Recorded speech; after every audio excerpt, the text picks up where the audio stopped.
and then kupata nafasi ya kuendelea kwenye sehemu zingine tutaweza kuendelea.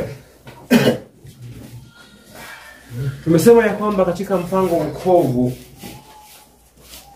mahali ambapo Bwana anapotupata, hapo ndiposa anapoanzia wokovu wetu, ama anaanzia safari ya wokovu wetu. Na lengo lake kuu katika mwanzo wa wokovu wetu ni kwamba aweze kusuluhisha tatizo la dhambi kutoka kwenye mzizi wake. Tunapozungumzia kwamba aweze kusuluhisha tatizo la dhambi kutoka kwenye mzizi wake, tunakumbuka wazazi wetu wa kwanza, Adamu na Hawa. Kilichofanya Adamu na Hawa waweze kuingia katika uasi sio ukosefu wa chakula, sio kwa maanake chakula kingine hakikuwepo kitamu. Leo hii unaweza kuwa na tatizo la kuacha kula nyama kwa maanake ni tamu. Sio? Tatizo la Adamu na Hawa kula tunda haikuwa utamu wa matunda yale. Lakini unapofuatilia mazungumzo ya joka na mama anayeitwa Hawa, unapata ya kwamba kuna vile ambavyo Hawa aliweza kukorogwa mawazo. Ndiposa aweze kula tunda, alikula tunda kwa sababu mawazo yake yalianza kuona kwamba Mungu kwenye kanuni zake anamkandamiza. Akaona ya kwamba siwezi muamini kwa maana ananidanganya. Ikiwa kwa kweli mti huu unaweza nifanya niwe na hekima, ikiwa mti huu utanifanya nikuwe kaa yeye, then yeye anaponizuia nisile huo mti, yeye ni mbinafsi. Kwa hiyo uasi, tunaozungumzia neno uasi, ni watu ambao wanena kinyume na mpango na taratibu iliyowekwa kwa kujua. Unaposoma kitabu cha Yohana 1 mlango wa 3 mstari wa 4, inasema kwamba dhambi ni uasi. Yohana wa kwanza. Dhambi ni uasi. Sasa tunapozungumzia uasi, kuna tofauti ya matendo ya uasi na tuna tofauti ya uasi. Unaweza kuwa na uasi moyoni lakini haujaonyesha kwenye matendo. Tanzania naamini 90% ni waasi wa serikali ya nchi yenu. Mmejaa chuki ndani ya mioyo dhidi ya ufalme au utawala unaoendelea. Jinsi mnavyoshughulikiwa, jinsi ambavyo mnafinywa lakini hamuongei. Uasi umejaa ndani ya mioyo, isipokuwa kwenye nje mmeka bendera ya manjano. Ni manjano ama ni nini? Ya kijani. Sio? Ndio uwe salama tu, lakini ndani ya moyo ni baby. Kwa maana yake ya hofu. Kwa hivyo unaweza kuwa na uasi ndani ya moyo lakini matendo bado hujayadhihirisha. Tatizo la binadamu ndani ya maisha yake ni ile uasi alio nao kinyume na taratibu za serikali za Bwana, kwa sababu ya giza alilokuwa ameweka kwenye mawazo yake na yule mwovu shetani. Sasa uasi huo, sizungumzi matendo by the way, uasi huu hauwezi ondolewa kwa vitisho vyovyote vile. Sijui kama mnanipata. Haijalishi Mungu anaweza nguruma kutoka mbinguni kwa sauti ipi. Binadamu wote wanaweza inama wakasema naam Baba, lakini kwenye moyo wanasema wewe ongea umalize uondoke. Wanaweza piga magoti kama vile ambavyo Lucifer mwenyewe alipiga magoti baada ya baraza kuitwa mbinguni. Akapiga magoti pamoja na malaika wengine, lakini ndani ya moyo hakuwa ameridhika. Kwa hiyo katika kusuluhisha tatizo lazima aende kwa mzizi wenyewe. Ndiposa akishaingia kwenye mzizi wenyewe, then chemichemi na matawi ya mzizi wenyewe utaweza kupata suluhisho. Tunaweza kuwa kanisani na tuna matawi ya kutii, matawi ya utiifu, lakini matawi hayo ya utiifu yanatoka kwa mioyo yaliyo na uasi ndani, na uchukizo. Tunaposema uasi, tunazungumzia ni mtu ambaye ana vita na mtawala. Yaani unamchukia mtawala, haumwamini mtawala, hauoni uaminifu wake, sio mwaminifu katika maisha. Ndio maanake basi wokovu wa binadamu unaanzia hapo hapo, kusuluhisha kwa kupeana majibu kuhusu yale ambayo Mungu yupo anaweza yatenda ama jinsi alivyo, na kupeana kile ambacho sivyo, ndipo kiweze kuonekana na giza na nuru ziweze kutengana. Nao tunaposema hivyo, then unapokuja kwenye mpango huu hapa, Kristo anapochukua mwili, kuna vitu vingi anavyoweza kuvipeana kama kutangaza tabia na sifa za Baba. Jambo la kwanza, wanadamu kabla ya Kristo kuja walikuwa wanaabudu miungu na Mungu ambaye yupo mbali. Ni Mungu ambaye hana hisia za karibu na maisha wanayoyapitia. Ni Mungu ambaye yupo juu sana, ni Mungu aliyetukuka sana. Kwenye mawazo hayo binadamu anashindwa kuelewa ya kwamba Mungu huyu aliyeinuliwa sana, je, anaelewa matatizo nayoyapitia? Je, anaelewa uzito wa dhambi? Je, anaelewa machungu nayoyapitia duniani hapa? Kwa hiyo ijapokuwa Mungu ndiye aliyewaumba, binadamu walikuwa wanaabudu Mungu ambaye hana hisia na yale wanayoyapitia. So ikabidi Kristo aje akiwa amevishwa ubinadamu. Tumezungumzia hiyo jana, sio? Yeah. Anapovishwa ubinadamu ndiposa lugha moja ikakuwa ya kwamba yeye na sisi tukawa kitu kimoja. Baada ya hapo ndiposa tu Waebrania natuambia, Waebrania 4 kama zitakosea, naomba tuende pale. Waebrania 4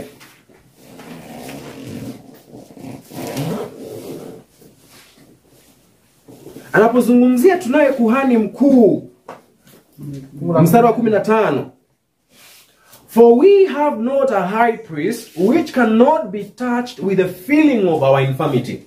Kwamba anasemaje kwa Kiswahili? Kwa kuwa hamna kuhani mkuu asiyeweza kuchukuana nasi katika mambo yetu ya udhaifu. Maandiko hayo kabla hujaendelea anasema ya kwamba huyo kuhani ambaye hawezi chukuliana na udhaifu wetu hayupo.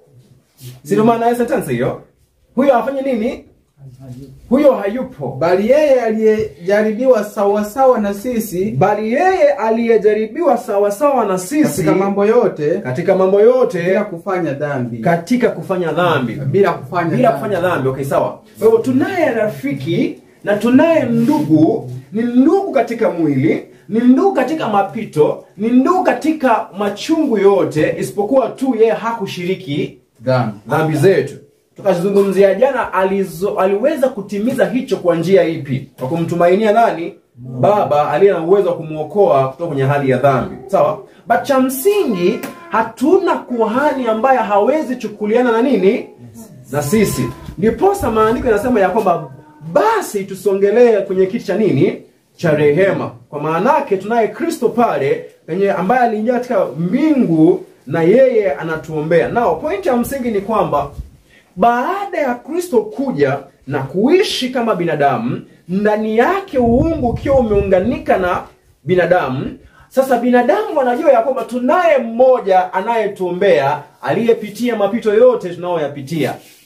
Sasa tunapoambiwa basi karibieni kwenye kiti cha rehema, basi inakuwa ni rahisi sisi kukaribia pale, kwa maana tunaye ndugu anayefanya kitu gani? Anayetuelewa. Sijui kama umenielewa. Point ya kutuombea sitaki kuisisitiza hapo. Hiyo tunafahamu. Lakini anatuombea kwa maana anafanya kitu gani? Anatufahamu. Lakini sio kutufahamu. But sio kutufahamu tu, ni ndugu ambaye anaelewa. Anashiriki uzoefu wetu. Alishiriki uzoefu wetu. Kwa hiyo ninapong'ang'ana na dhambi, ninapoumia, ninapong'ang'ana na mashaka, na hivyo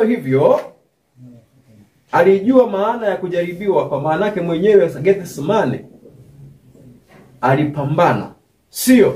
Kwa maana yake hata yeye mwenyewe anapoenda kufa kwenye msalaba huo kadhihirisha mawazo ya wanadamu, akasema, Baba, mbona unanifanya kitu gani? Mbona unaniacha?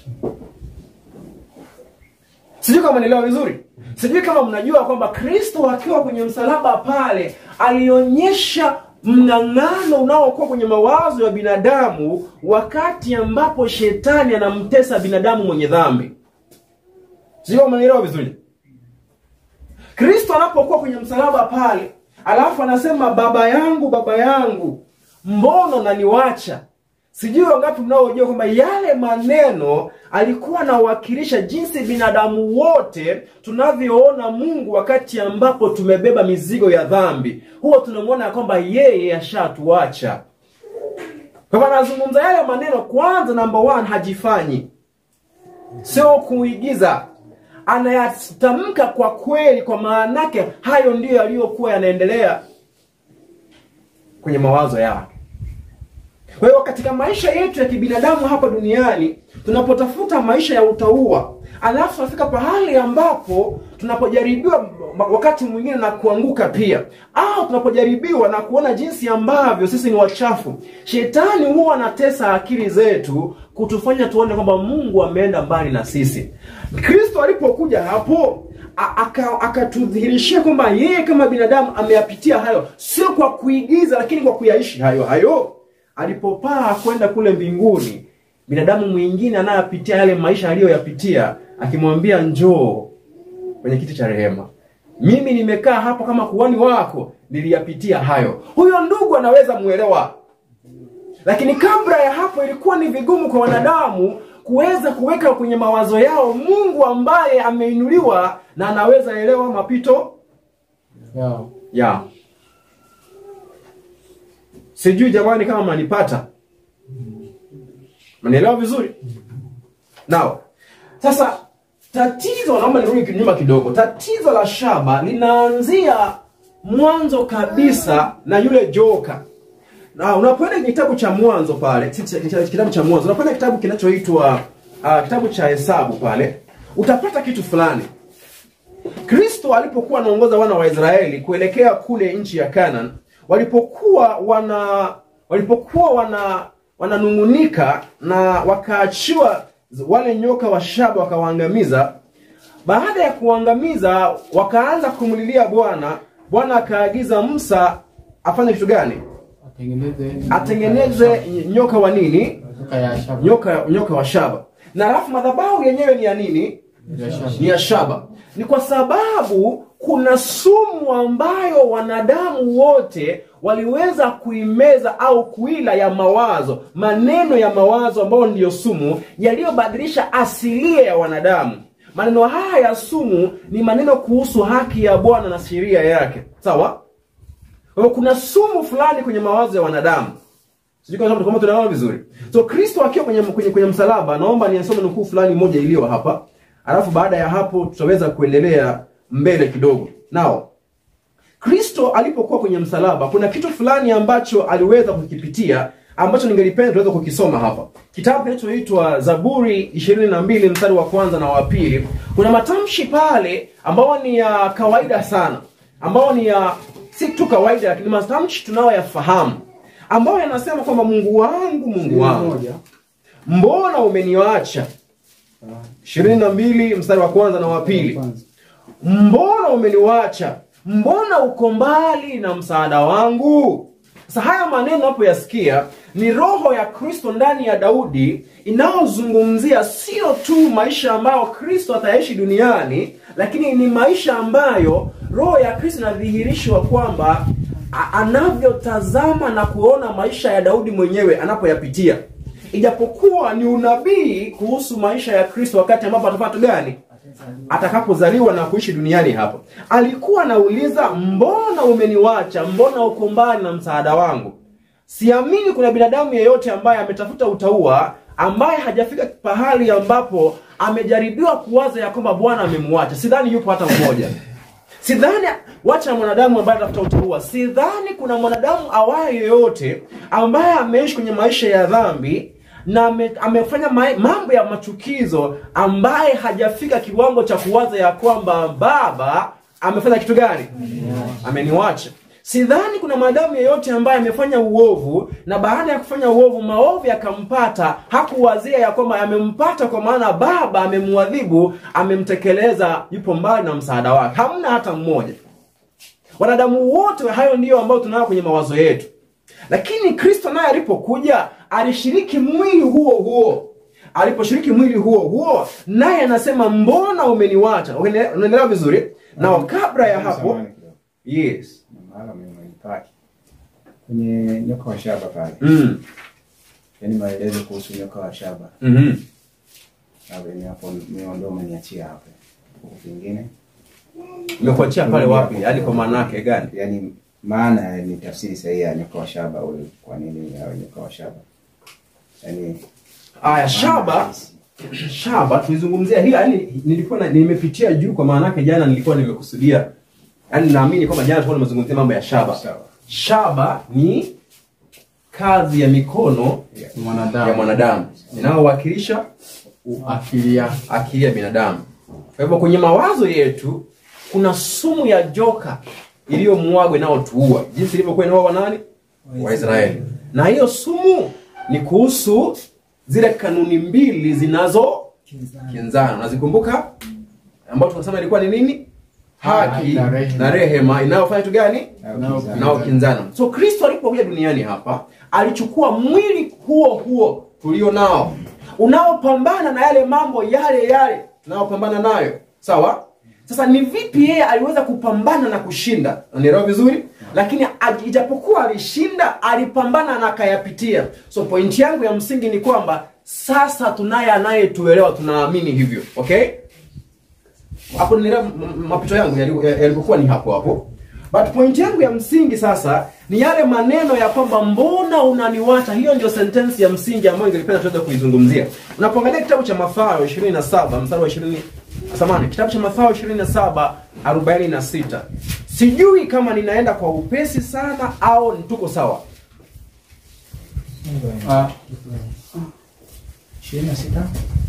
27 mstari wa 46.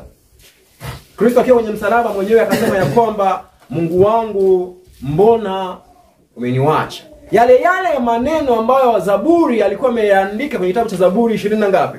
22. Sawa. Sasa nikamwambia maneno ambayo Kristo aliyazungumza, alizungumza maneno ambayo yalikuwa sio ya kwake. Yaani kwa maana yake hivi, naposema sio ya kwake na maanisha yale maneno alikuwa na yasukumiwa kwa mawazo na mtu mwingine. Akili yake kama binadamu ilikuwa imefika pahali ambapo anaanza kuangalia kwamba kwa kweli mimi dhambi ambayo nimeibeba imenitenganisha na nani? Hayo maneno hayakuwa ya Kristo. Yalikuwa ni ya nani? Ya shetani. Mwalimu kwetu kwanza. Tumeona hivi Yesu hakuigiza yale maneno. Ndio. Lakini pia tumeona kwamba wakati anayatamka alikuwa kwenye uzoefu huo, maana aliyatamka akiwa na maanisha kutoka moyoni kabisa. Na kile alichokuwa anasema alikisema tu kama mmoja kwa niaba ya wale ambao dunia nzima tuko kwenye hali hiyo, ambao kila mmoja akiwa kwenye hali kama aliyokuwa nayo yeye, lazima atasema yale kama aliyosema yeye. Kwa na yeye aliyasema kwa niaba yake. Sasa ikiwa ndio aliyasema kwa niaba yake, na tukisema hivi hayakuwa ya kwake, ndio hapo mimi kidogo sijapata vizuri. Naomba nifafanue kwa njia fupi tu. Petro anamchukua Kristo kana anaanza kumkemea. Anamwambia hiyo na yeye anasema hiyo. Haipati. Hayo hapana. Kristo hayoka kumwambia kwenda nyuma yangu shetani. Nani alikuwa anazungumza kwa Petro? Ni shetani. Anamwambia wewe shetani rudi nyuma. Alikuwa anamwambia nani? Petro. Alikuwa anamwambia Petro. Anamwambia Petro shetani rudi nyuma. Sasa Petro ndio shetani? Alimwambia Petro kwa sababu Petro alisema ya shetani. Lakini aliyatoa moyoni. Ama alikuwa anatoa wapi? Aliyatoa moyoni. Aliyatoa moyoni.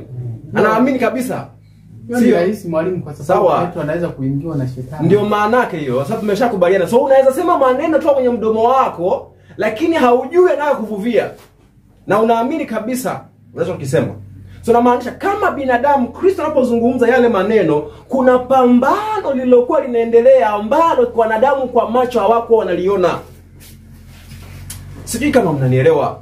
Kuna pambano ambalo linaendelea linalozunguka Kristo, ambao kimwili wanafunzi wake wale wapendwa walikuwa wangapi? Watatu. Hawakuwa wanaliona. Kuna pambano ambalo lilikuwa linaendelea kwenye akili yake, ambao shetani alikuwa anamdhulumu Kristo kwa maneno. Kwa maana yake amechukua nafasi ya mimi na wewe. Kumbuka haki ya shetani jinsi ilivyo. Sasa kwenye haki ile ndiposa shetani anaanza kumtesa Kristo. Msalaba wake unaanza kukua mgumu na mzito hapo Gethsemane. Bwana, umekubali kuchukua nafasi ya wanadamu Sasa Mungu itabidi akuadhibu. Wewe unaona vile unavyoteseka, pasha kuacha tayari. Sasa Kristo naye anapoenda kwenye msalaba, anaenda kwenye ukimya. Haongei chochote. Kwenye ukimya ule sio kwamba hana maneno, kuna vita vinaenda wapi? Hiyo ndio kikombe kizito ambacho anapambana nacho. Kikombe cha kutengwa na baba yake. Anaona kwenye mawazo, kwa kweli kabisa nimetengwa na baba yangu. Ikifika kwenye msalaba haoni kingine, anaona giza tu. Shetani anamdhulumu kwenye mawazo. Jinsi vile ambavyo anadhulumu mtoto yeyote na mtu awaye yeyote ambaye amemjaribu kuingia kwenye dhambi. Kwanza sisi ni mbaya zaidi, kwa maana yake yeye anajua alichotufanya tumekitenda. Sawa? Labda hiyo inakaa kama ni ngumu kumeza, kwa maana yake anajua sasa mtumishi hiyo umesema ni yako, lakini mimi naomba nipatie nukuu. Nikisema nukuu labda itakuwa rahisi kukubali, sio? Nukuu moja ningelipenda tuanze kusoma, inaitwa Ishara za Wakati, Signs of the Times, February 9, 1891, paragraph 3. Ellen White anasema hivi. Signs of the Times, February 9, 1891, paragraph 3. Behold him in Gethsemane. Mtazame yeye pale Gethsemane. February 9, 1891, paragraph 3. Mtazame yeye pale katika shamba la Gethsemane. The burden of sins of the world was upon him. Mzito wa dhambi ya ulimwengu ulikuwa juu yake. Na usikizeni vizuri. While the powers of darkness oppressed his soul. Wakati ambapo nguvu za giza zilivyokuwa zinatesa moyo wake, kandamiza roho yake. So Kristo unapomwona Gethsemane pale, hayupo peke yake. Ndio kimwili ni yeye peke yake, lakini mfalme za giza zinamzunguka, zinaanza kumtesa kitu gani? Kiakili. Zinamtesa kiakili, aamini kwamba ametengwa na nani? Kwa maana yake amechukua nafasi ya binadamu. Akishaamini hivyo, then kupitia hicho aweze kumtenganisha na baba yake. Sasa swali, alikuwa anateswa na baba yake, alikuwa anateswa kwenye mawazo na nani? Na wala sio nani? Sio baba yake, sio?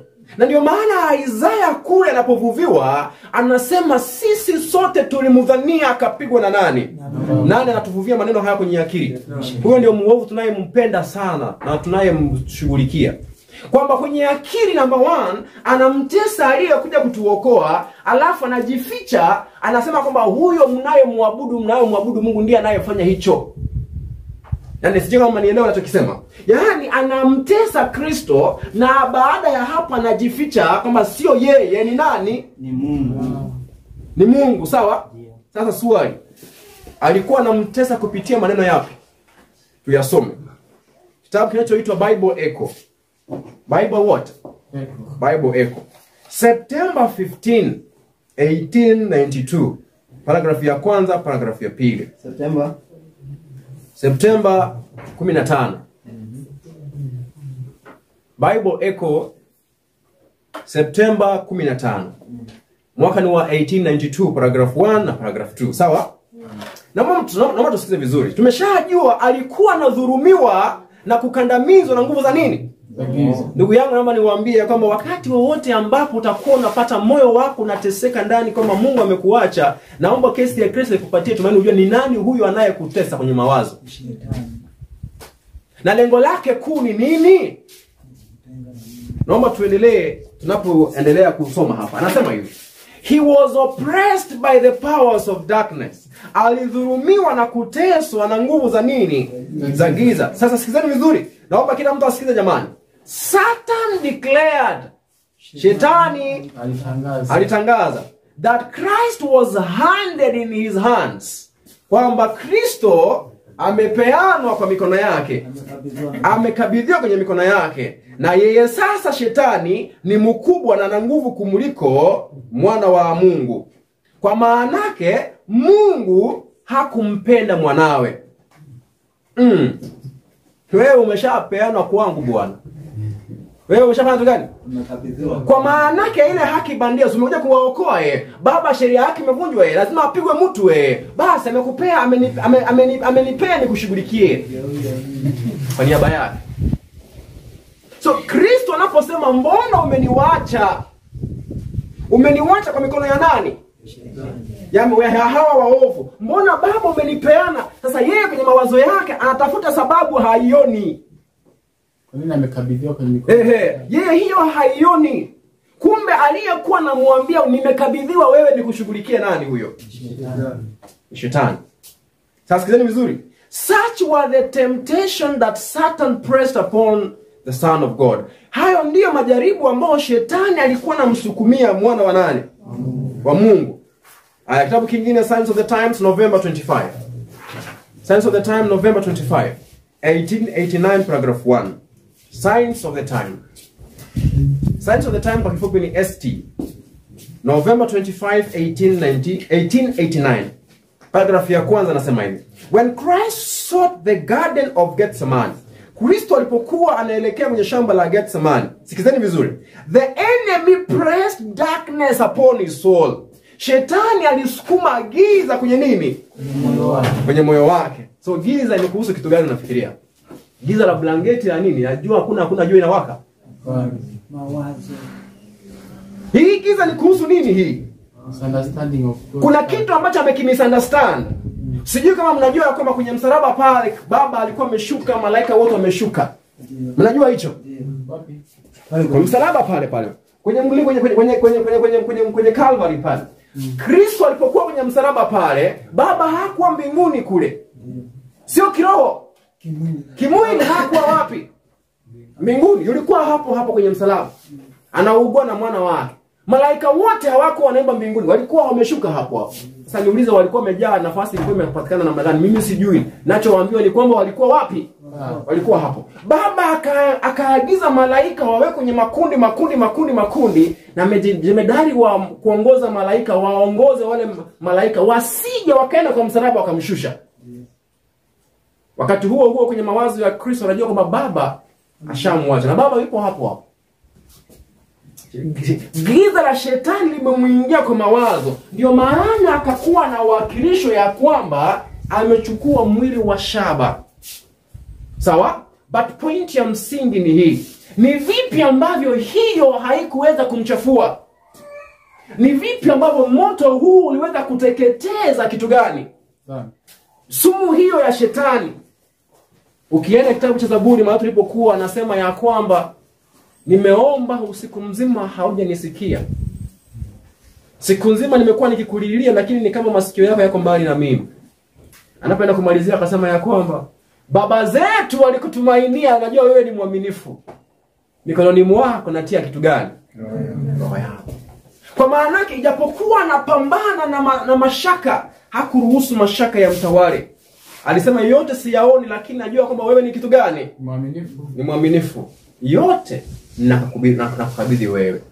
Kwa Kristo anapokuwa duniani hapa anatudhihirishia kwamba alipitia kuugua kwa binadamu kama mwanadamu. Kwa maana yake ya kwamba nasi tunapojaribiwa basi Yohana mpendwa naye akatuandikia waraka akamwambia wanangu wapendwa na waandikia haya msifanye dhambi.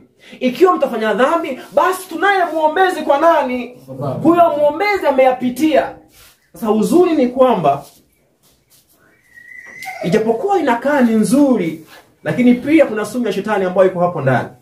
Kabla ya hapo wanadamu walikuwa wanaamini Mungu hakuwa anawaelewa. Kabla ya hapo binadamu walikuwa wanajua kama Mungu yuko mbali, hawezi kuchukuliana na hisia zao.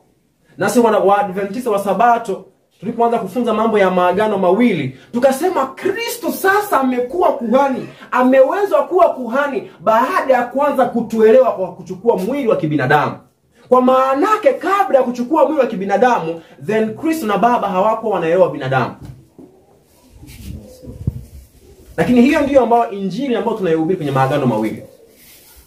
Kwamba Kristo, maagano mawili, kwa mfano nikitumia chachi hii tuseme hivi, maagano mawili tunayaweka hivi, kutoka kwenye Musa hadi msalaba ni agano la kale, sio? Alafu kwenye msalaba kuelekea mbele ni agano jipya. So makuhani wote waliokuwa hapa ni wakina Musa, sio? Na Aaron. Lakini Kristo akaanza kukua kuhani kuendelea hapa mbele. Kwa maanake sasa kwa kupitia uzoefu wa dhambi, sasa ametuelewa. Alafu mwandishi mmoja akauliza ya kwamba sasa kama ameanza kutuelewa baada ya kuchukua mwili, nani aliyekuwa anaelewa mapito ambayo akina Daudi walikuwa wanayapitia? Nani aliyekuwa anaelewa mapito ambayo wazee wa zamani na mateso waliokuwa wanapitia wakiteswa na kudhulumiwa na dhambi? Hamna awaye yoyote. Wale wao kwa maana yake waliishi wakati ambao Kristo hakuwa amekuja kuchukua mwili. Siko mnaelewa vizuri. Lakini sasa point ya msingi ni hii. Kristo kabla achukue binadamu alikuwa anaelewa wanadamu wote katika ukweli wa halisia. Kwa maana yake maandiko yanatuambia ya kwamba viganjani mwake ametuandika. Si kama viganjani ama kitu gani anasema? The palm of my hand have I engraven you. Yani ametuweka kwenye nini? Kwenye viganja vya mkono wake. Alafu anasema kwamba yeye anatufahamu hata kabla wazo lolote au maneno yoyote hayatoka kwenye mdomo wetu. In fact, kitabu cha Isaya anasema kuhusu maisha aliyopitia na wana wa Israeli, anasema maneno kama haya. Hebu twende pale tuweze kuyasoma. Isaya.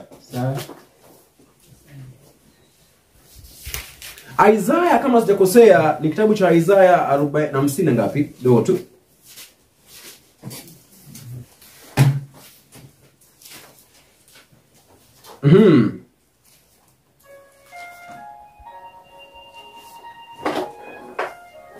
Kitabu cha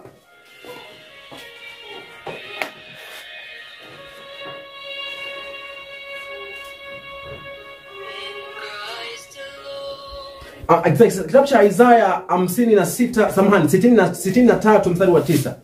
Isaya 63 mstari wa 9. Nasemaje? Imeandikwa, naam, katika mateso yao yote yeye aliteswa. Katika mateso yao yote yeye pia aliteswa. Na malaika wa uso wake akawaokoa. Kwa hivyo katika mateso ya wana wa Israeli yote, na hivyo alifanya kitu gani? Aliteswa. Kwa hivyo kumaanake hivi, hamuna mateso awaye yeyote, wedha ya kujiletea, wedha ya kuletewa, wedha kwa kubavu wangu, au wedha kwa kutopenda kwangu, ambayo yananipata bila Mungu yeye kuwa wa kwanza wa kuugua kwanza. Hamna hata moja. Sijui kama mnajua kuna nukuu moja, hiyo nafikiria ni ya Joeli. Anaipenda sana ya kwamba wakati wowote ambapo tunakula vibaya na kuvuruga tumbo yetu, wakati ambapo neva zinavyoteseka, naye roho mwenyewe anaugua ndani yetu. Mnajua nukuu hiyo ipo? Ndio. Wangapi wao mnaijua? Wangapi ambao hamuijui? Naomba jamani muwatafutie muweze kuwapatia. Kwa maana yake sikuwa nimeifikiria. Kwa maana yake hivi, wakati wowote assume kwamba nimekula vibaya, ninavyoteseka, ni kwa maana yake nimeenda kinyume na mpango wa sheria ya uzima, sio? Kwa hivyo ninapoumia na maana yake kwamba madhara yananipata kwa kuvunja kanuni ya nani? Ya Mungu ya afya. Ninapoteseka sio mimi tu nayeteseka, nani pia naugua? Mungu. Kwa hivyo hajaanza kuugua na kutuelewa baada ya kuchukua nini? Sasa swali ni hili. Alichukua mwili kwa sababu gani kama alikuwa anatuelewa? Kama alikuwa hatuelewi. Shasema kama alikuwa anatuelewa. Sasa kama alikuwa anatuelewa, ni kwa sababu gani sasa alichukua mwili? Na ni vipi yeye kuchukua mwili imemfanya awe kuhani mkuu, kama tayari alikuwa anatuelewa tangu mwanzo? Ukienda kitabu kinachoitwa Elimu, inapeana sentensi fulani ambayo ninaipenda sana, wakati mwingine huwa inanipatia huzuni wakati mwingine. Anasema hivi, akizungumzia msalaba wa Kristo, naomba niisome mbio tu kwa maana yake nafikiria muda wetu pia nao Kwa kweli unatukimbiza sana. Sijui mimi ndo nahisi hivyo au iko hivyo, sijui, lakini inaweza kuwa tukiongea hapa mbele sisi tunaongea tunafikiria labda muda umekuwa mchache, kumbe tunawachosha pia. Hebu kidogo niweza kufungua alafu tuweze kuisoma. Akizungumzia msalaba wa Kristo, Nabii Ellen White anasema hivi. Hebu mtu anifungulie kitabu kinachoitwa Education 41 kama za kusema. Elimu 41. Kwenye Kiswahili. Sawa. Kiingereza hiyo, page inasema za Kiingereza.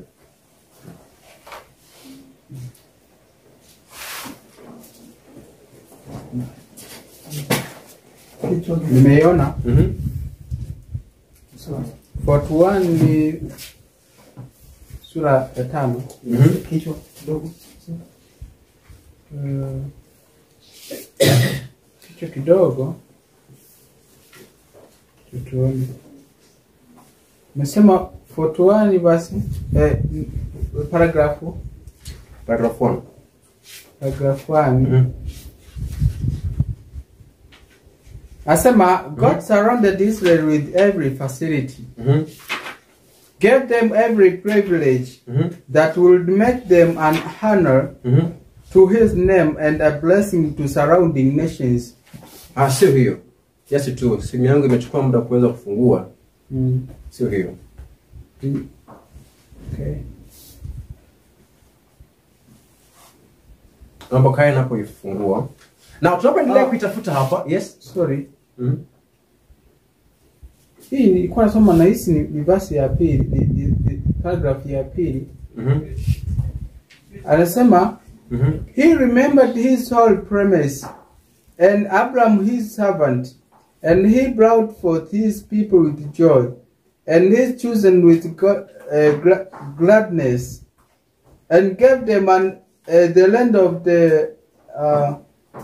of the heathen. Aya, sawa, sio hiyo. Sio yenyewe. Sio yenyewe hiyo. Imenukuliwa Zaburi 105. Niliyoipeana sio yenyewe. So naomba niifungue. Hiyo nukuu ni nzuri kwa maana yake inaweza kutusaidia kuelewa kitu fulani ambacho natafuta hapa. Ni ukurasa wa 263 paragraph ya kwanza. 263 paragraph ya kwanza. Hiyo ya Kiingereza. Ya Kiingereza hiyo. 263 paragraph ya kwanza. Nisome kama mjaipata. Anasema hivi. Wale wanaofikiria kuhusu kuharakisha those who think of the result of hastening and hindering the gospel, wanaowaza kuhusu kuharakisha au kuzuia injili kuenezwa, huwa wanaifikiria kwenye muktadha wa ubinafsi wao wenyewe. Wachache wanaowaza jambo hilo jinsi inavyomuathiri Mungu. Umeiona mahali ipo? Ndio. Umeiona? Aisome. Nasema, those who think of the result of hastening or hindering the gospel think of it in relation to themselves and to the world. Kiswahili. Sasa Kiingereza niko nayo. Kiswahili tuone ni sura ya 31. Okay, sawa. Basi nisome kwa maana kama mjafika. Na usikizeni vizuri ninavyosema. Nasema the life work. All heaven suffered in Christ's agony. Mbingu yote iliteseka katika kuugua kwa nani? Kwa Kristo. But that suffering did not begin or end with his manifestation in humanity. Kuugua huko hakukuanza na wala kuisha kwa yeye kudhihirishwa katika ubinadamu. Hello? Kwamba Kristo aliugua na kuteseka na mbingu yote kaugua pamoja na nani? Naye. Kwa msalaba sio msalaba wa Kristo tu, ni msalaba wa nani pia? Wa Baba. Na sio wa Baba tu, ni msalaba wa malaika wote. Sasa anasema hivi, mateso hayo hayajaanza wala kuisha kwa yeye kudhihirisha kwa nini? Katika mwili. Sawa? Haya, alafu anasema hivi. Sikizeni vizuri sasa kwa mbele.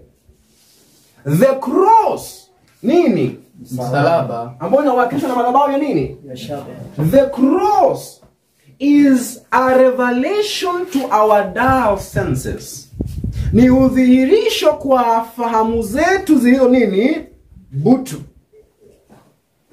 Of the pain that from its very inception sin has brought to the heart of God. Kwamba ni udhihirisho kwa fahamu zetu zito, uchungu ambao dhambi tangu mwanzo wake umeleta katika moyo wa nani? Mwana wa Mungu. Swali, uchungu wa Mungu kuhusu dhambi tunapoifanya umeanzia wapi? Tangu pale mwanadamu alipoanguka. Tangu pale mwanadamu alipo. Na uchungu huu ni wa kujihurumia. Uchungu huu ni wa kujihurumia kwamba nimewapatia amri wamenikataa. Kutuhurumia sisi. Uchungu huu ni wa nini? Uchungu huu ni wa kuangalia mtoto wake anapoumia aliyemuumba, na anaumia kwa sababu ameenda kinyume na maagizo ya uzima. Uchungu huu ni kutazama tunavyoteseka tunapokuwa tunafanya vitu ambavyo haviambatani na kanuni zake za asili. So kuugua kwake na uchungu wake hakujaanza anapochukua nini? Mwili. Lakini ni udhihirisho kwa akili zetu Butu. Mbona hekalu kapeano? Tulianzia hapo. Mbona hekalu ilipeanwa? Kitabu cha elimu ilikuwa ni 35 paragraph 1. Mbona hekalu ilipeanwa? Jamani, si ikawa tunajifunza hapa inaingia kwenye sikio moja akiendelea kuendaga na hewa. Na naomba kwamba tukijifunza kanuni zibaki kwenye mawazo. Mbona hekalu ilipeanwa jamani darasa nauliza? Namna. Ngoja nataka darasa niambie. Mbona hekalu hili ilipeanwa? Ndugu kule nyuma. Ni mwema.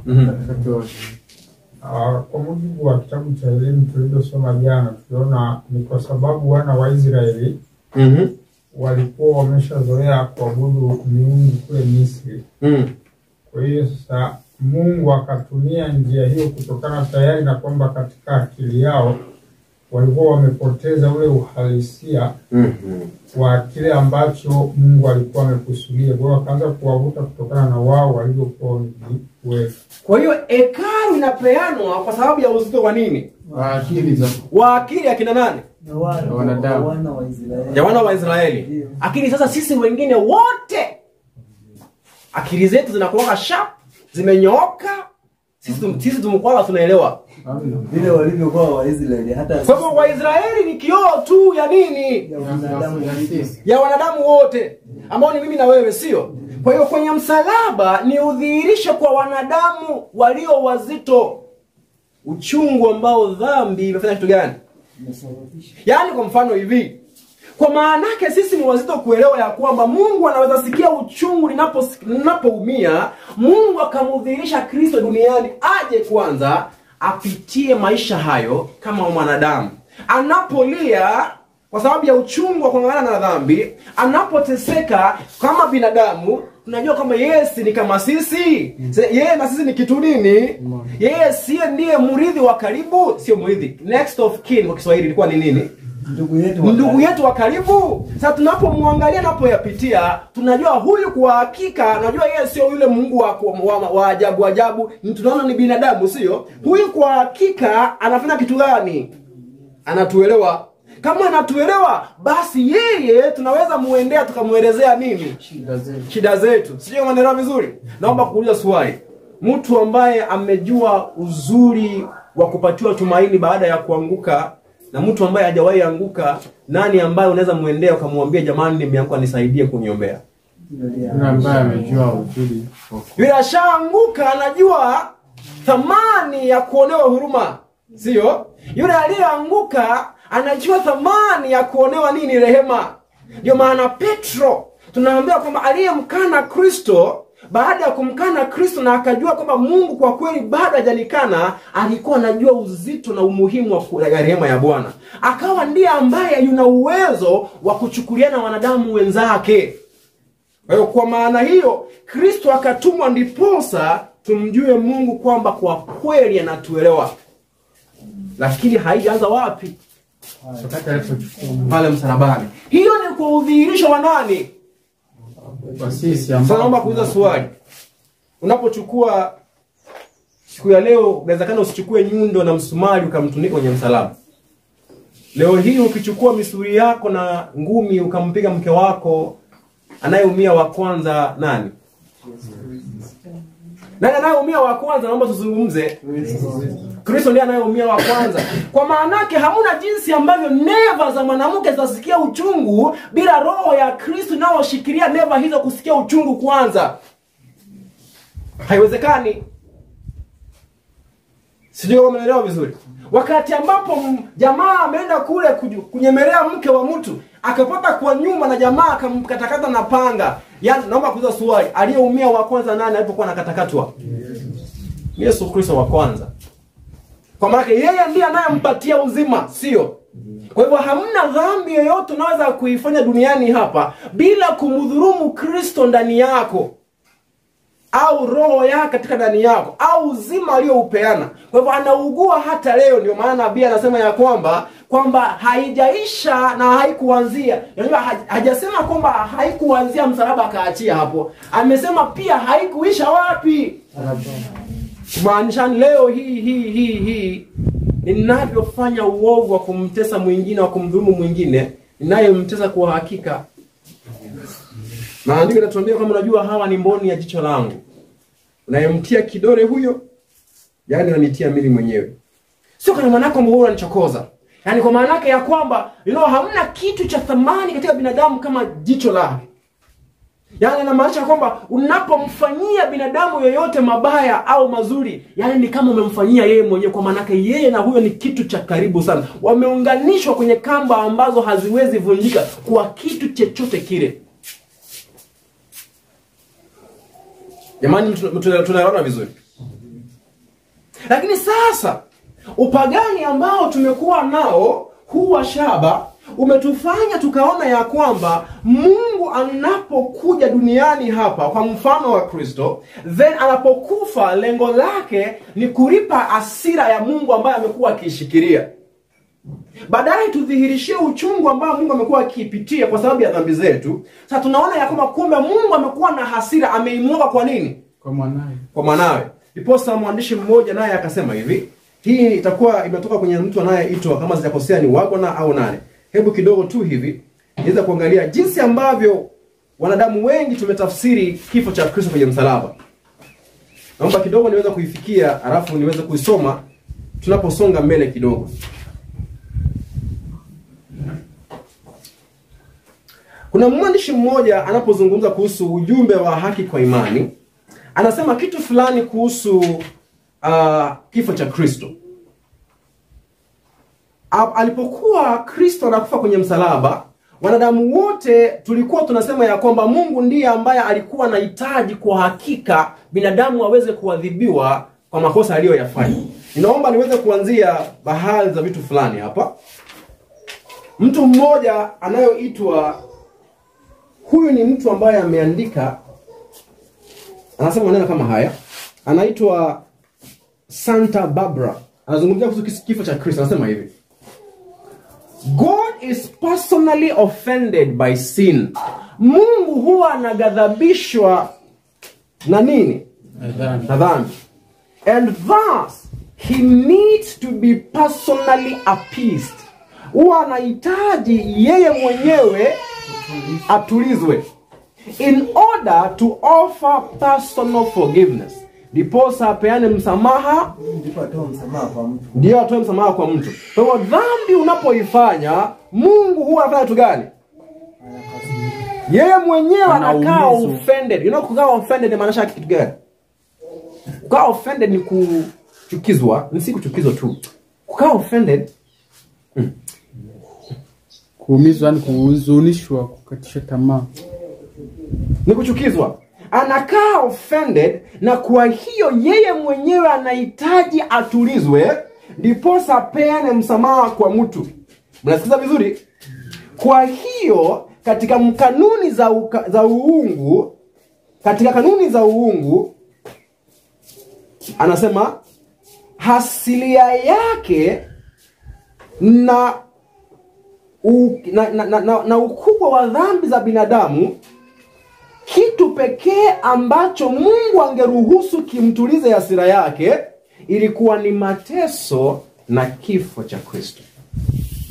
Huyu ni mwinjilisti anayehubiria wa Kristo, anasema ya kwamba baba unapomfanyia makosa, yeye mwenyewe anachukizwa, na sio tu kuchukizwa, hakuna kitu kingine kinaweza kumridhisha yeye isipokuwa mateso na kifo cha mwanae. So hapa unaabudu Mungu ambaye kwenye msalaba hapa hatudhihirishiwi uchungu wake kwa sababu ya mateso tunayoyapitia kwa ajili ya dhambi. Unampata Mungu ambaye anadhihirisha hasira aliyokuwa amehifadhi, amekuwa akitafuta wa kumumwagia. Alilipa be na wiwa. So alilipa nani? Alilipa Yesu. Alilipa nani? Yesu kalipa nani? Nauliza swali. Kama Mungu alihitaji atulizo ya hasira, so hii alilipa bei, alilipa nani? Tunasema alilipa Mungu. Alilipa Mungu. So tunaye Mungu ambaye msamaha wake ni wa kununuliwa na damu ya Kristo. Usiwahi niambia Mungu huyu anasamehe bure. Mimi siamini hicho. Wewe niambia moja kwa moja ya kwamba amelipwa na damu ya nani? Aliyenisamehe bure ni Kristo peke yake. Kwa maana yeye alikufa bure. Anisamehe mimi. Lakini baba yake yeye no. Alilipwa damu. Huyo ndio Mungu tunayemwabudu kwa miaka mingi. Ni Mungu ambaye hawezi amini ya kwamba unapotanga mbali ya kwamba anaweza kupokea jinsi ulivyo. Lazima kwanza kitu Kutoe kwanza. Mpe kwanza. Hiyo ndio kanuni za matendo ya kumjengea Mungu makatedro kubwa kubwa. Hiyo ndio kanuni hata ya Waislamu. Ya kwamba nikishafanya maovu yote nao yafanya, basi nikienda nimjengea Mungu msikiti mzuri mkubwa, ashanisamehe, anasahau yote niliyoyafanya. Pata thawabu. Mungu anayehongwa. Yaani kwa kifupi hiyo. Na wakati mwingine nikasema hivi, sijui kama nimeandika hapa. Wakati mwingine nikasema hivi, tatizo la hongo duniani mzima ni kwa maana wanadamu wote tunaabudu Mungu ambaye anahongwa. Ningependa niulize swali. Wakristo na makafiri ni wangapi ambao ni wengi duniani? Makafiri. Wakristo na makafiri ni wangapi ambao ni wengi duniani? Niomba mnijibu. Ni makafiri, mko sure? Hapana. Wewe tutumie tu Tanzania hapa. Wagani ambao ni idadi ni nyingi? Tunaosema ni Wakristo tupo wengi kuliko watu. Tunaojiita ni Wakristo ni wengi kuliko makafiri, sio? Lakini hongo iko juu. Kwa nini? Wote ni makafiri. Sisi sote tunaabudu Mungu ambaye anapeana kwa kupewa. Yaani si unoajiriwe ndio mtoto aajiriwe kazi lazima utoe kitu kidogo. Na wewe ndiposo ubarikiwe na Mungu lazima umpatie zaka na sadaka. Kwani si ni hiyo moja? Nipe nikupe. Sio huyo ndio Mungu tunayemwabudu. Toa ubarikiwe. By the way, ngapi ambao tunaabudu Mungu ambaye nitoa nibarikiwe? Hebu inua mkono. Toa ubarikiwe. Ngapi ambao mko mkiabudu Mungu kama huyo? Toa ubarikiwe. Hamjawahi? Toa ndugu, toa dada. Ulichona wewe. Anakuona hadi kwenye mfuko, sio? So ukishasikia hivyo unaogopa, sio? So unatoa ndio fanya tu gani? Ubarikiwe. Sijui kama unajua ni upagani sasa. Kwa maana yake ni hongo. Yaani ni continuation hiyo ya msalaba wa Kristo ya kwamba alitoa mwanawe ndiposa haridhishwe kwanza and before afanye kitu gani? Naye atoe msamaha, sio? Na hivyo kanisani imejaa ukafiri wa aina hiyo. Ni watu ambao wanatoa ndiposa Mungu naye awapatie. Sio wanadamu ambao wanatoa kwa maana ya kwamba wanarudisha, kwamba wanakiri ya kwamba nilishaibarikiwa kwanza. Micha niwaambie, kama utakuwa unatoa kitu ndio ubarikiwe, wacha. Lakini unapoitoa chochote kwa mtu awaye yeyote, unakiri ya kwamba Baba umenibariki tayari. Na umenibariki asilimia hii, unamwambia kwamba unajua umenibariki fungu la ngapi? Fungu la 10 kwa mfano. By the way, najua kuna watu ambao wana matatizo ya kutoa zaka na sadaka. By the way, sijakuja kuiomba, sawa? Sijakuja kuomba zaka na sadaka, lakini tena niwaambie pointi moja. Kuna watu ambao wanafikiria wanamfanyia Mungu favor kumtolea zaka na sadaka, sio? Ndio. Kwa maana ile mchakato wa hongo, sio? Yaani kama Mungu hajakupatia chochote usimupe. Kwa maana yake mfumo wa kutoa sio kwa maana yake Mungu anahitaji chochote. Anasema kwamba kule maporini, milimani kule, wanyama waliokuda sini wake. Kama angekuwa anahitaji angeenda achukue, hangekuja kukuomba. Naomba niulize swali. Wangapi ambao nimeomba ruhusa kwenda kwenye gari yangu kule nyuma na kwenda kuiwasha? Nani nimeomba ruhusa hiyo? Si ni ya kwangu. So kuna haja kuomba ruhusa kweli? Ninaenda nifanyie shughuli ninavyotaka. Nikiamua nienda Songea, ninaenda, sio? Vyote vilivyo kule ni vya Mungu. Kama angekuwa na vihitaji, angekichukua kule. So the reason why anatuambia tumrudishie ni kutufunza na kutuzoesha kuishi kwenye kanuni yake ya uzima ya utoaji, ya kwamba mimi nilitoa, naomba na wewe ujifunze kufanya kitu gani? Kuizungusha. Kwamba unakubali umeipokea, kwa hivyo fanya kitu gani pia? Toa, sawa? Kwa hivyo kama umekupatia 0, unafaa utoe ngapi? 0. Sio kwamba sasa utoe 10 ndio akuongezee. Unamrudishia 0. Unamwambia leo Bwana, wiki hii mzima haukunipa kitu. Uliipatia bure. Unaingia kanisa jinsi ulivyo. Kwa hivyo unapoingia kanisani, alafu mtumishi wa Mungu lazima ashinde akipembeleza pesa zitoke, mwambie tu hajatupatia. Akitupa tutaleta. Lakini kama Mungu tayari amekubariki, kwa moyo wa shukrani unamwambia Baba, wiki hii umenibariki na 100,000. Unamwambia ni 100,000 namna gani? Kwa maana yake 100,000 ni ngapi? Ni 10. Unamwambia wiki hii ni ngapi umenipa? Ni 10. Lakini Mungu akikupatia 100,000 alafu mpatie 5,000, unamaanisha kwamba hii nyingine ya juu ilikuwa ni ya shughuli. Yaani mimi ndio niliotafuta hii. Wewe haukunipa hii. Hii ya 10 hii haukunipa. Mimi ulinipa ngapi? Ulinipa 5. Hii 5 ndio ulionipa. Kwa maana yake hii 50 ni ya ngapi? Yangu. Hiyo ni ya kwangu, sio? Kwa hivyo wewe una shughuli ya kuendeleza kuzalisha ngapi? 5, na yeye azalishe ngapi? 5. Sio ni deal nzuri? Sasa mwalimu. Na mfano ule mama aliyetoa ndogo sana. Wale wengine walikuja na nyingi sana. Yesu akamsifia huyu kwamba yeye ametoa nyingi. Na wale pia walikuja na nyingi. Sasa ndio alizopewa. Yaani uwingi katika macho ya Bwana sio uwingi ulio mkononi. Uwingi katika macho ya Bwana ni moyo ulio ndani ya kile kitu. In fact, sijui kama mnajua. Nabii anasema ya kwamba kuna sacred fulani, kuna mbaraka wa thamani kwa utoaji wa mtu maskini kuliko wa tajiri. Kwa maana yake tajiri anayatoa kwa ziada aliyenayo. Yaani sasa kama niko na 200,000 zimelala kwa banki pale hazina za kufanya na kupatia wewe unafurahia, unapiga makofi. Ametupei. Mpaka mnasimama mnaabudu, sio? Nimetoa kwa ya ziada, lakini maskini anapoitoa alicho nacho kidogo ni kwa maana moyo wake wote kwa kweli umependa kufanya kitu gani?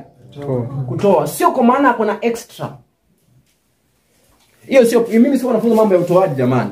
Mimi nilikuwa nazungumzia kwa maana kuna hiyo mambo ya jiunganishe na madhabahu. So duniani hapa imejaa. Yaani acha niwaambie saa hii nilikuwa naambia kanisa la kwangu kule tunaposhiriki nyumbani kule tunasema hivi. Ikiwa unatamani ukuwe tajiri, sawa? Tafuta njia ya kwanza kuuza wokovu. Okay? Tukubaliane tu hapa ndani tuanze mchakato ya kwamba wewe leo jifanye kwamba mdomo umepona kwa kujiunganisha na madhabahu. Na wewe jifanye kama ulikuwa hautembei vizuri, mguu sasa imenyooka sababu ulijiunganisha kwenye madhabahu, sio? Sasa zile pesa zinapoingia tunagawana kulingana na nini? Na shares za kazi. So tuanze hapa, tutakuwa matajiri kwa maana yake ulimwengu mzima inaabudu Mungu anayehongwa. Hii ndio maana ya watu kununua maji na mafuta. Hii ndio maana yake. Na hii ndio maana, in fact, sijui kama nitaipata hapa. Kuna mwandishi mmoja, sijui kama ni wako na anazungumza. Hebu kidogo, tuende taratibu kwa maana yake nafikiria ni vizuri tukienda taratibu. Kitabu cha Warumi 5 mstari wa 10. Warumi 5 mstari wa 10 inasema ya kwamba kwa maana tulipokuwa maadui, sikizeni vizuri, kwa maana tulipokuwa maadui tuliweza kupatanishwa na Mungu kupitia kifo cha nani? Cha mwanawe Kristo. Kwa hivyo msalaba wa Kristo ndio inaoanza kazi ya upatanisho hapa ndani, lakini haimalizi. Hello? Kwa hivyo inaanza kwenye msalaba lakini haimaliziki wapi?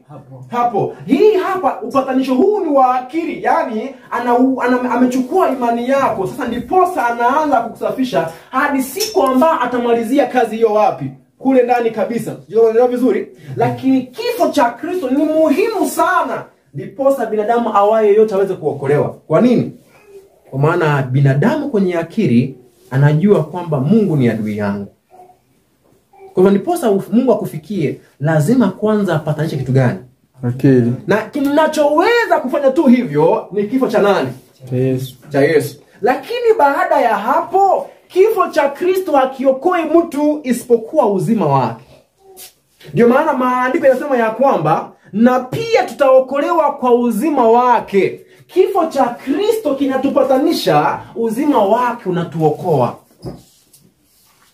Sijui unaelewa vizuri hapo? Kifo cha Kristo kinapatanisha mawazo yangu ndio yaliyo na nini? Na uadui na shida. Kwa hivyo kifo cha Kristo anapoinuliwa tunaanza kujua kumbe Mungu adanganyi. Tunapojitenga na uzima wake, matukio ni kifo. Tunaona pale kwa msalaba. Na tunaona kumbe aliyekuwa anatudanganya kwamba Mungu anataka kutuadhibu ndiye muuaji, unamjua huyo. Ushajua kumbe Mungu ananipenda sio yeye anataka nikufe. Basi kwenye mawazo umebadilishwa. Ukishabadilishwa sasa uko tayari kupokea uzima ambao uko nao. Sawa? Lakini cha msingi hapo, pointi ya msingi ni kwamba maandiko yanasema sisi tunapatanishwa na wala Mungu hapatanishwi na sisi. Hiyo na I hope hiyo point imeeleweka vizuri. Msalaba wa Kristo haupatanishi Mungu na sisi. Lakini msalaba wa Kristo unatupatanisha sisi kwa Mungu. Yaani sisi ndio tunaosongelea. Na haijawahi kuwa kwamba sisi sote wawili tunasongelea. Injili ya kipagani ni kwamba tunapokosea Mungu anakasirika, ana catch feelings. Kwa Kikisii watu wanasema akwe minja. Yaani ku catch feelings, yani yule mtu amejam. Kwa Kiswahili umetaja hiyo? Ya kununa. Yaani unaongea na mwanamke kwa nyumba alafu mmekutana ndimi kidogo alafu nimekuachia hiyo boma anaenda kuao.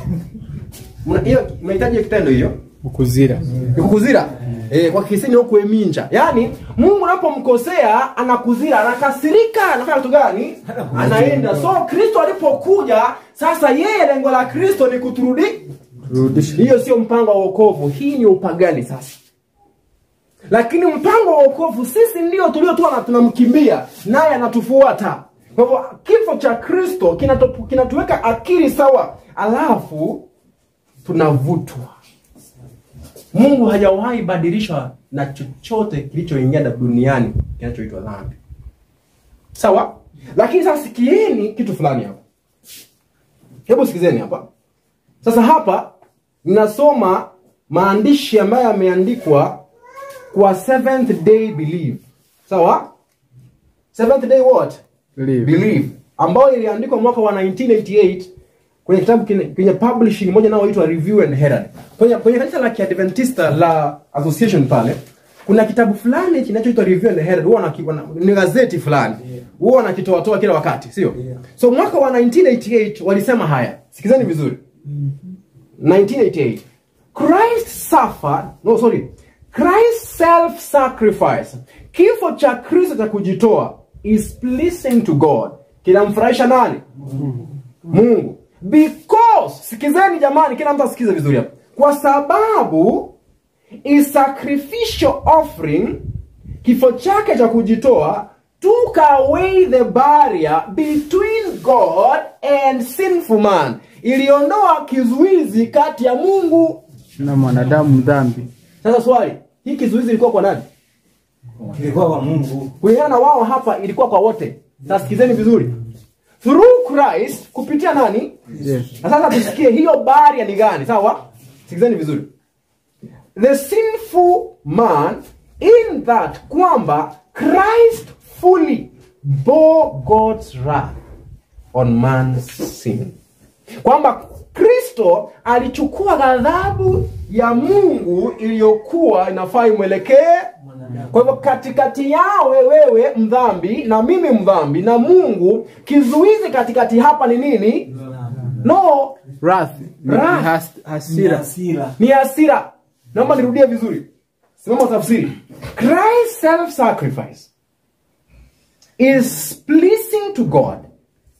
Kifo cha Yesu cha kujitoa kilimfurahisha Mungu. Because sababu this sacrificial offering, kafara hii ya kujitoa, took away the barrier between God and sinful man. Tupilia mbali kizuizi kati ya mwanadamu na Mungu. Sasa sikiza kizuizi. In that kwamba Christ fully bore God's wrath on man's sin.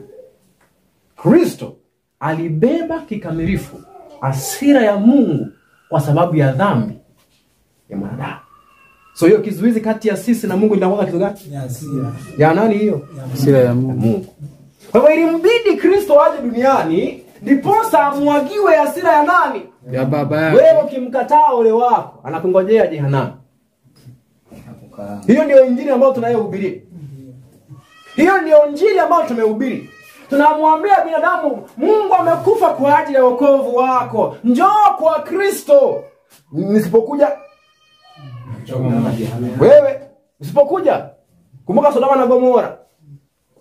Kumbuka Sodoma na nini? Ilichoma moto. Kumbuka gari yaliyokuwepo. Hiyo ndio maana ukiambia mtu kama Mungu anachomaga mtu na moto, ukimwambia Sodoma kuchoma na moto na kuambia umeniondolea unabii, kwa maana yake mfano wa jehanamu unaanza kuuchokoza. Sio tunaelewana vizuri? Kwa hivyo tatizo ni kwamba binadamu anajua kwamba Mungu sheria ya Mungu ilipovunjwa, alikuwa ameudhika, alikuwa na hasira, na hasira hiyo atakayoitoa tu ni nani? Yesu Kristo. Sasa sikizeni maajabu mengine. Sasa hii yenye nao naenda kuisoma ni ya mtu anayeitwa George Knight. Na George Knight naye kwenye kitabu hicho magazine hiyo inayoitwa Review and Herald. Sasa hii ni ya hivi majuzi 2008. Hii juzi kabisa. Huyu ni mwanahistoria wa kanisa la Kiadventista. Sawa? Oh, yameisha. Sawa, nitamalizia tu hapa, haina shida. Huyu ni mhistoria wa Adventista huyu. Sasa sikizeni, sisi wana matengenezo. Tushatoka huko, sio? Sijui kama tulitoka huko na haya pia tukatoka nayo. Sasa sikiza ninavyosema. Paulo muda wote speaks of people anazungumzia watu being reconciled to God. Waliopatanishwa na Mungu. Wanapatanishwa. He never refers to God hamrejelei Mungu being reconciled to us kama aliyepatanishwa na sisi. Yemeelewa? Ako sahihi, yuko sahihi. Yuko sahihi, sio? Yaani Mungu sio kwamba anayepatanishwa na sisi, ila sisi ndio tunapatanishwa na yeye. Mpaka hapo iko nini? Sawa. Sasa sikiza filosofia napenda kuingilia. Haya sasa baada. In spite of that fact. Sasa hapo pamoja na hiyo si pamoja na hiyo. Yaani in spite of that. Yaani sijui hapa kama neno la Kiswahili ni lipi hilo. Mbali na ukweli huo. Sawa? Yaani alichokuambia na kuambia ni nini? Ni ukweli. Hiyo ni ukweli. Mbali na hiyo. Naomba turudi nyuma kidogo. Amesema he never refers God being reconciled to us. Amtazami Mungu kama anayepatanishwa na sisi. Hivyo ndivyo anavyosema. Paulo hajawahi zungumza kwamba Mungu anapatanishwa kwetu. Sisi ndio tunaopatanishwa. So baada ya kuambia ukweli huo anakuambia kando na ukweli huo, however, ijapokuwa we should recognize, lazima tutambue kwamba dhambi ili affect both sides. So dhambi ilipoingia, Mungu alikaa affected. Kama alikaa affected, anabadilika. Okay.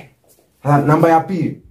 Humanity's rebellion, uasi wa binadamu, and the sense of guilt na uelewa wa ile hatia. Alienated it from God. Ulitenga binadamu kutoka kwa Mungu. Hiyo ni kweli. Sawa?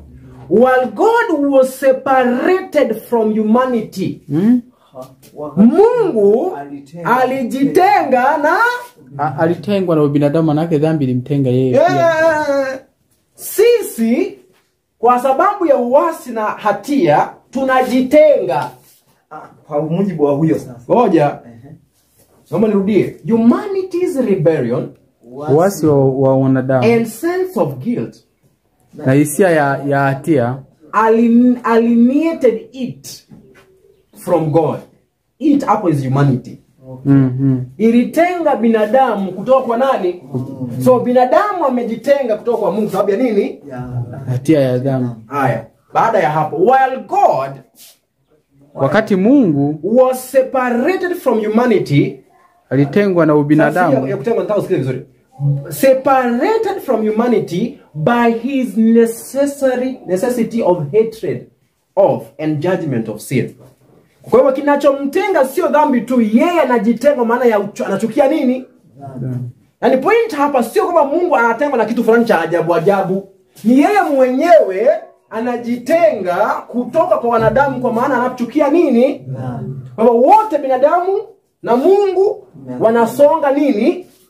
Mbali na nani? Na mwenzake. Sasa sikizeni baada ya hapo.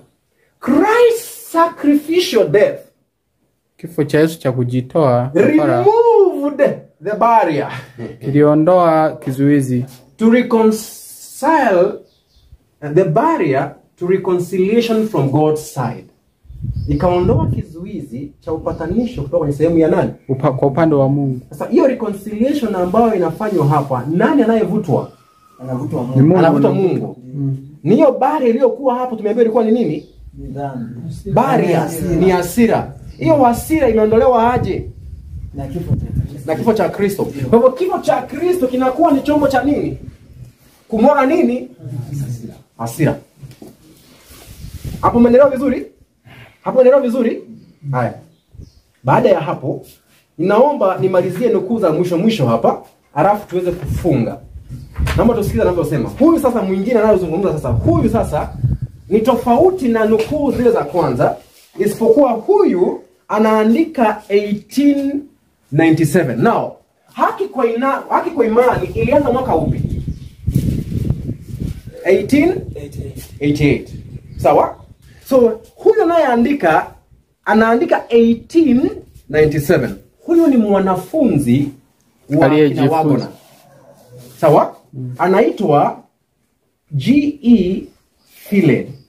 Haya ni mahubiri ya Philed alipokuwa anafunza, alivyoelewa mahubiri aliyohubiriwa kule 1888. Anasema hivi: every text in the Bible, kila andiko katika Biblia, speaks of reconciliation, inazungumzia swala la upatanisho, makes God the one who makes the reconciliation.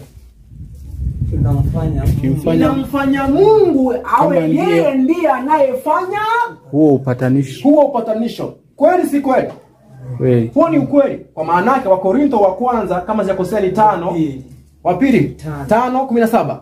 Kwamba Baba alikuwa kwa Kristo akiupatanisha ulimwengu na nafsi yake. Kwa maana anayefanya upatanisho nani? Ni Mungu. Ni Mungu kupitia chombo chake nani? Yes. Kwa hivyo yeye ndiye anayetuvuta na wala sio yeye anayevutwa kwetu. Ndio. Sawa? Anamalizia akisema hivi. Baada ya hapo anasema every text in the Bible, kila andiko kwenye Biblia, speaks of the atonement, inazungumzia kuhusiana na upatanisho. When we get it right, wakati tunapokuwa tumeelewa vizuri, makes God, namfanya Mungu, one who makes the atonement. Mungu ndiye anayefanya huo nini? Huo upatanisho in Christ, ndani ya Yesu. Not simply Christ, si tu Kristo, but God in Christ. Lakini Mungu ndani ya Kristo. Just as God in Christ creates, jinsi ambavyo Mungu katika Kristo ndiye aliyeumba, redeems and reconcile, pia anakomboa na kupatanisha. He makes atonement. Anafanya upatanisho. Kwa hivyo sasa huu ndio upatanisho wa maandiko. Naona mmechoka. Upatanisho wa maandiko ni Mungu anatupatanisha sisi kupitia mwanae, sawa? Kwamba sio Mungu anakuja kupatanishwa na sisi. Mungu ndiye anayetutafuta. Kwa hivyo hana chuki, hana hasira na mtu awaye yeyote. Lakini upagani, akimalizia upagani unasema hivi. Upagani huwa inasema ni kwamba when the God smells blood, his wrath is appeased. Upagani ni kwamba wakati ambapo miungu inapokea nini? Inapokea damu, adhabu ya miungu hiyo huwa inatulizwa. Kwa maanake kama tulisema ya kwamba hapa nje behewa inazungumzia mawazo ya kipagani, then ulimwengu mzima tulikuwa tunajua ya kwamba Mungu ametukasirikia, anahitaji kitu ndiposa atulie. Jamani, naomba ya kwamba kuanzia leo tusije tunaabudu Mungu wa kutoa. Yaani Mungu wa kupokea ndiposa atoe. Tuabudu yule Mungu ambaye yupo tayari kutoa vyote, hata uzima wake kwa ajili ya ukombozi wa nani? Kwa maisha yangu. Mungu ambaye sio lazima aje duniani hapa aishi kwa nyumba yako ndiposa aelewe unachokipitia. Mungu ambaye tayari tunaoyapitia anapitia nayo. So unapojaribiwa kwenye maisha ya dhambi, alafu nasikia Yohana anaandika ya kwamba njoo tunaye muombezi. Huyu muombezi sio tu kwa maana ameyapitia, kwa maana yake huyu ni babako. Unaoyapitia anayapitia. Yanayokuumiza yanamuumiza kwanza. Matamanio yako mazuri matakatifu anatamani uyapate hivyo hivyo. Kwa hivyo hauhitaji kufanya chochote ndiposa umuonge akupatie. Wewe unahitaji tu kuingiana na mpango wake na kanuni yake ya uzima. Yote mazuri utayapata. Mungu awabariki. Sasa kuomba.